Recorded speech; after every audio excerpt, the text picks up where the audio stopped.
I'm Robert Shwartzman and you're watching SAFEisFAST.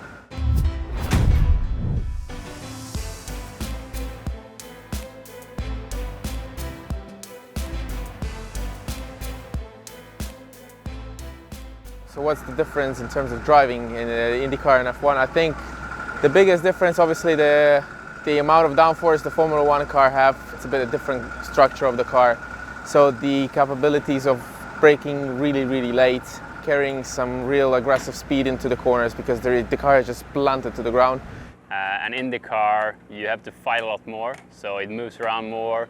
It's more sort of chasing the car through the corner.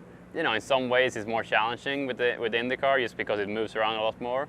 It's more like perfection driving a Formula 1 car. Obviously with Formula 1, with the downforce, the feeling you get, you have more grip from the tires, but it seems that these tires here, they last longer. So it's a good thing that you can keep pushing, and you know, because in the Formula 1 car, you really need to manage the tires. They're very delicate. I would say both are quite similar in how physical they are.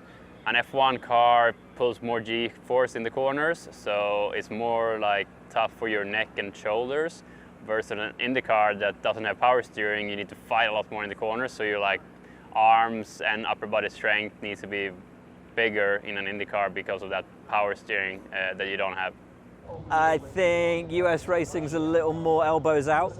It's a little more punchy, but at the same time, the way in which you defend is very different to how you would do so on the European scene or in Formula 1. You have to preemptively make your defensive move and stick to it. So if you move in retaliation or you move in reaction to somebody pulling off a move, that's not allowed. I think in terms of racing, IndyCar, it's more fun.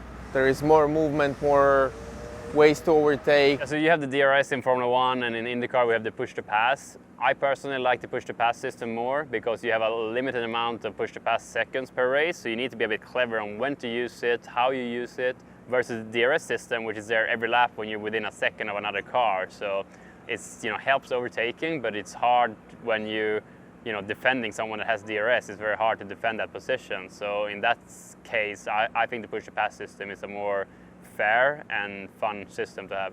In Formula 1, the hybrid power is more integrated with the rest of the engine, so you don't really think about it as a driver. I have the deploy button that I have to manually use and, you know, select whenever I think it's needed to be used. In Formula 1, it was more to the engineer side than for the driver's side. Overall, as the whole field, I would say it's a bit more competitive in IndyCar to me.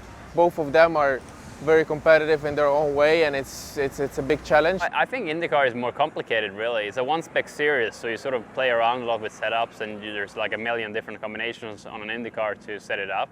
Whereas in Formula 1, it's much more data-driven. It's very much about simulating the best setup for a specific track and condition. It's easier than Formula 1 because in Formula 1 you have more things to develop.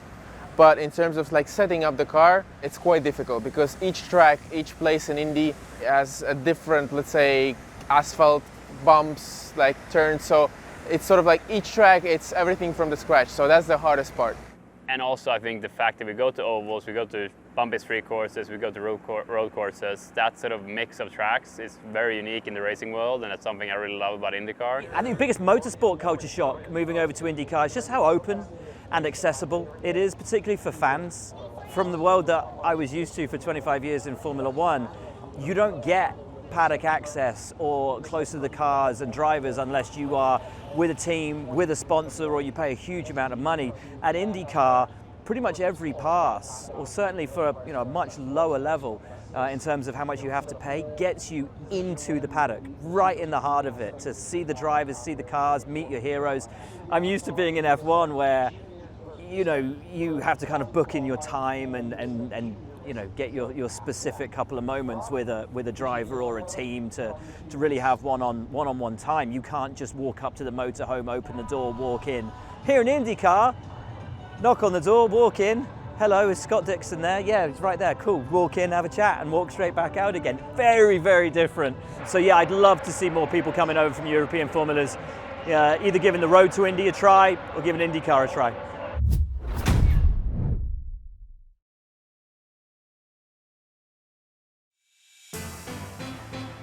Don't forget to subscribe and click the like button for more driver tutorials. And let us know in the comments what you'd like to see next.